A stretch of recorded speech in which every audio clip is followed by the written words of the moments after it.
Natao androany tao amin'ny commune Nosy Avaratra ny fankalazana ny andro maneran-tany ho an'ny fanasana tanana amin'ny savony ho an'ny teto amin'ny faritra Analamanga raha tokana 15 oktobra no fankalazana izany tamin'ny fomba ofisialy ny olan'ny fidiovana sy ny fahadiovana ary ny fanasana tanana izay mamono olona mahery ny ray alina isa-taona zaza lasaka ny 5 taona avokoa nefa ny 709 amin'izy ireo misy ny fanazavana makasika izay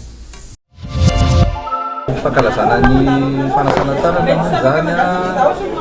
amin'ny savony raha vao tonga taty ny ekipan'ny rano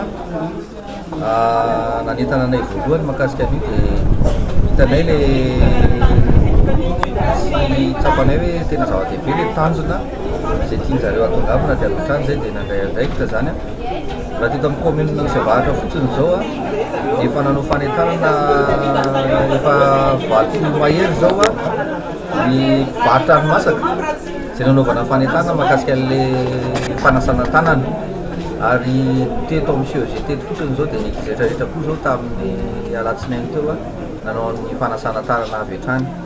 le tanjona amin'le izy dia zao hoe eo ihany le fanasana tanana fa le fahazarana mihitsiny tena tokony hitaizaina ny vahoaka anasan'le tanana satria hitantsika ihany fa raha tanana maloto zany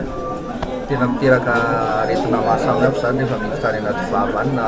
fampikasoka amin'olona fotsiny ary ianao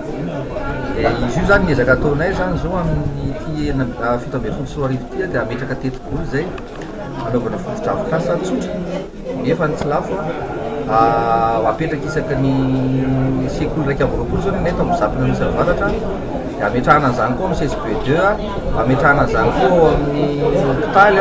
en commune mazava ho azy satria be olona tokoa amin'le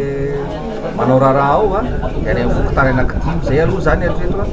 ametrahana izay fotodrafitrasa hanasana tanana zay dia atao fahazarana mihitsy le izy